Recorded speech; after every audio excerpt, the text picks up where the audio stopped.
Welcome to Drive the Daf. Clear, structured explanation of the daily Daf in 20 minutes. You can even follow in the car. Yoma Daf contains one Mishnah. From the beginning of the Daf until the Mishnah introduces a Shaila about putting Klei Shares one into the other, and the questions of Chatzitza, where one Klei Shares can perform a blockage, a Chatzitza to the other Klei Shares. There will be a proof to that from the Gemara, which we've been discussing previously.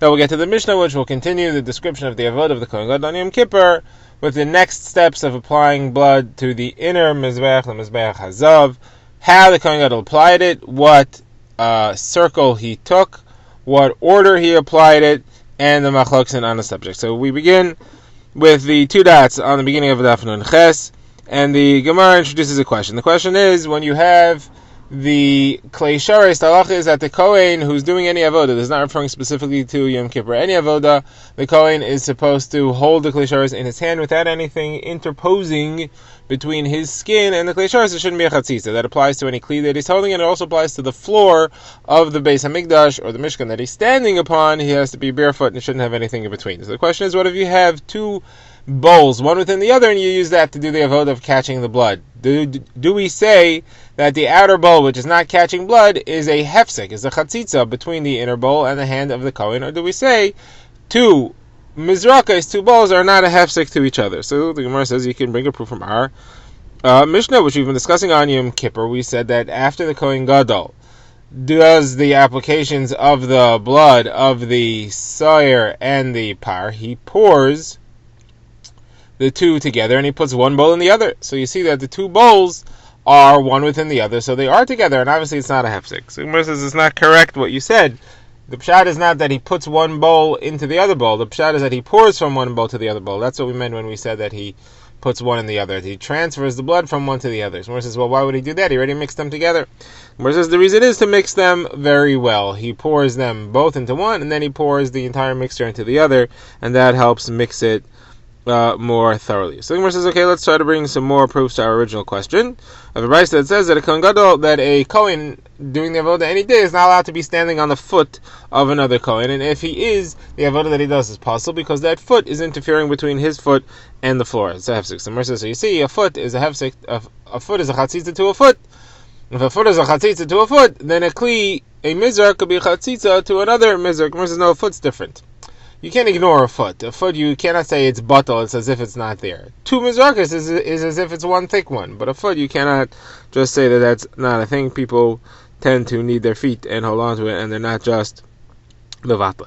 Now, the Gemara says a different version, that the question here wasn't about chatzitza. The question was about, is this a proper way of doing avoda? Doing one kli inside another kli, is this the proper way of doing avoda? And the answer to that is, yes, there's a pasuk that says, as kol klei hasharis asher yisarsu bahem bakodesh. All the holy kalim, service kalim, which you shall use in the avoda of the holy. So you see, it talks about multiple kalim. It says klei sharis, and it's talking about one avoda. So obviously you're allowed to use multiple kalim for one avoda. That does count as avoda. It's not a problem. Going back to the topic of chatzitza, the Gemara says, what if you put like a net kind of thing? There's a net or a film that grows around palm trees that it allows liquid to get through. So if you put that inside a bowl and the liquid gets through it and around it, does that count as a chatzitza or does not count as a chatzitza? So Gemara says you can prove from the Mishnah discussing putting the ashes of the paraduma into paraduma water, into water, so that water is allowed to be in a shokus, it's allowed to be in a stone kli, which has a foam in it, that has like a sponge material in it. You see that sponge material is not hefsek. So Gemara says, well, not necessarily a proof, because water is slippery and it's thinner than blood, right? As we know, blood is thicker than water. So the water can get around the sponge, it can get to the bottom, and therefore that might not be a hefsek, but the blood might be that it is hefsek because it is thick. Another version of this is that for the blood it's not a hefsek, but for flour, let's say, for carbon mincha, there it is a hefsek because that doesn't get through as well. This takes us to our next Mishnah, which continues the description of the Kohen Gadol's avoda. So after he sprinkled the blood on the paroches, he now has mixed them together. Now he turns to apply them to the inner mizbeach, the golden mizbeach, which was 1 amma square, and he turns around and he performs that. So the pasuk says he goes out. The Gemara will explain where is he going out of exactly. He goes out and he does the application. Now this is not sprinkling. Here he applies it with his finger. He rubs it onto the corners of the mizbeach. All four corners get a separate rubbing, just like any carbon chatas. And the Mishnah quotes a machlokes as to what direction he performs and how he does it. According to the Tanna Kama, he walks all the way around and he stands in front of each corner as he's doing it. Because he's applying it to a corner that's right in front of him, he has to apply in a downward motion. Because if he'll use an upward motion, he'll end up bending his arm down and his hand up. The blood will run down his finger and stain his sleeve. Therefore, he's got to do them all in a downward motion from top to bottom. From the top of the mizbeach had horns in each corner. It had a raised corner. In each corner, from the top of the raised portion until the end of the raised portion from top to bottom, that is how he would do it according to the Tanna Kama, and he would walk around. Now, Rebbe Lazar disagrees on a number of things here. He says, first of all, he didn't walk around, he stood in one spot, and he reached to all four corners. Because that's true, the one corner that's in front of him, he had to do down to up so he wouldn't stain his sleeve, like you said. However, the other three, since he's reaching for them, he's going to have his fingers held downward to be able to reach them, and therefore he could do from an up to down motion, and there's no problem. He's not going to end up staining anything. He did not walk around, according to Rabbi Lazar. Now, what was the order of the four corners, according to both opinions? Mishnah says he began in the northeast corner and he circled counterclockwise, northeast, northwest, southwest, and then southeast. The Mishnah comments that a regular carbon chatas you start in the southeast. Here you're ending in the southeast, so you're ending in the place that you would normally start on other karbanos chatas. Okay, next the Mishnah says what do you do with the leftover blood? So you pour it on the yesod of the mizbeach. The mizbeach had a frame on the bottom on the south and west side. So this blood is poured on the western side. The blood of the karbanos, the other karbanos that are brought on the outer mizbeach, their blood is poured on the southern side. The two bloods mix together and flow into the canal that ran through the Azara out into the Nachal Kidron. It was then sold to gardeners as fertilizer. If somebody were to use it before it was sold, he would be using a kadosh materials and he would be violating an issur that carries the penalty of me'ilah. Okay, now the Gemara begins. The Gemara quotes a brisa. The brisa there are two brisas that teach the same halacha but from opposite ends. The brisa notes that there's a difference between two types of karbanos that have blood sprinkled on the paroches and on the golden mizbeach. The par and sar of Yom Kippur we've been discussing. When the Kohen Gadol sprinkles that blood on the paroches, he's standing close to the paroches, between the golden mizbeach and the paroches itself. As far as other karbanos, specifically the Gemara refers to one that the Kohen Gadol brings if he passes Zalach himself and gets it wrong. He brings a special carbon for that, where he also needs to sprinkle blood towards the paroches and put it on the mizbeach, the inner golden mizbeach. There, though, when he does the sprinkling of the blood, he stands far from the paroches, further out past the golden mizbeach. Now the Gemara says, how do you know this? So the Gemara has two aspects of this. The Gemara, first of all, says, the Torah, when it describes the Kohen Gadol on Yom Kippur, says he should go out.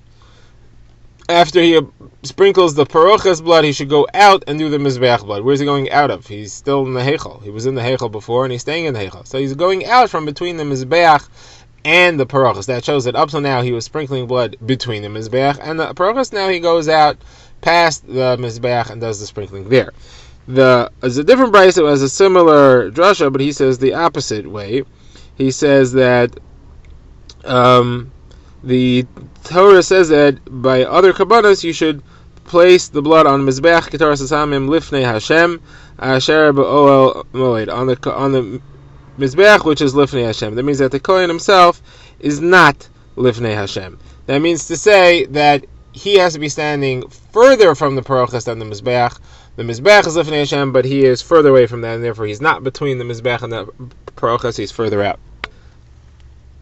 Okay, now the Gemara brings a brisa which fills in the details of how the blood was put on the four corners. We had seen one opinion in our Mishnah as to what the order was. The Gemara brings a brisa that says that it's actually the opinion of Rabbi Yossi Haglili, who says he starts in the northeast corner and he circles counterclockwise, ending in the southwest corner. The Gemara says Rabbi Akiva says the opposite. Rabbi Akiva says he begins in the southwest corner and circles clockwise, going to the northeast corner. And those are the brises that show this machlokes between the two of them. So the Gemara says, well, first of all, we see that they both agree that he doesn't start in the first corner that he reaches.